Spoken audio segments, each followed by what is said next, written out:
Hello, ako po si Arthur Draco Enguido mula sa 7 Darwin. Iuulat ko ang tungkol sa patakarang kolonyal.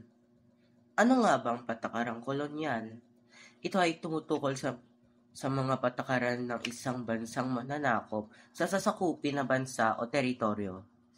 Sa pagsakop nito, nagkakaroon ng pagbabago sa ekonomiya, kultura at politika sa bansa o teritoryong sasakupin. May tinatawag na treaties. Ito ay ang mga proseso sa pagkolonya ng bansa o teritoryo. Ang treaties ay ang pag-angkin, pag-aalsa, at pag-aangkop. Ngayon, ipapaliwanag ko ang pagkakaiba ng mga ito. Ang pag-aangkin ay ang pagkuha o pagkontrol ng isang bansa o teritoryo, katulad ng kolonyalismo. Speaking by general knowledge, di ba? Noong Spaniards, inangkin tayo 3 times. So, ibig sabihin niyon, kinolonya tayo ng 3 times. Next, ang pag-aalsa. Ito ay ang paghimagsik ng komunidad, bansa o sarili. Or in other words, revolution. Halimbawa dito ay ang fighting back or revenge. O sa senaryong ipaglalaban mo ang teritoryong kinuha sa iyo, di ba? Di ba noong Spaniards rin, nagrevolusyon ang mga Pilipino para sa kalayaan at sa ating teritoryo. Ang huli ay ang pag-aangkop.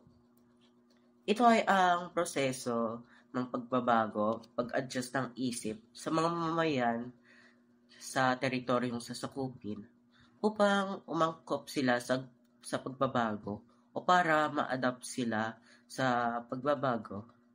Tinatawag rin itong manipulation of mind.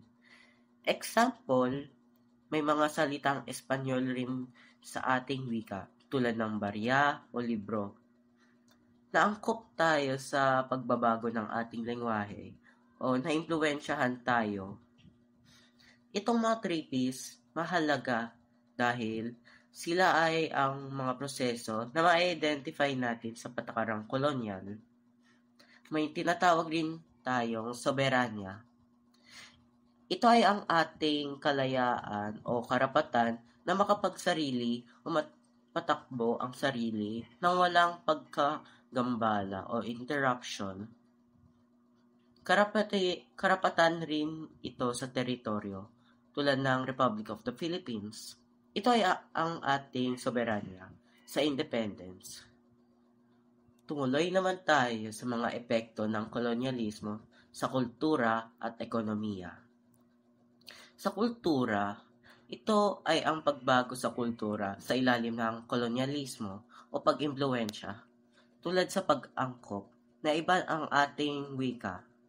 At sa ekonomiya naman, ito ay ang pag-ayos o pagbago ng ekonomiya sa ilalim ng kolonyalismo. Parang ginagawa tayong bentahan ng bansang mananakop. At iyon ang tungkol sa mga patakarang kolonyal. Salamat sa aking pagkikinig. At vamos!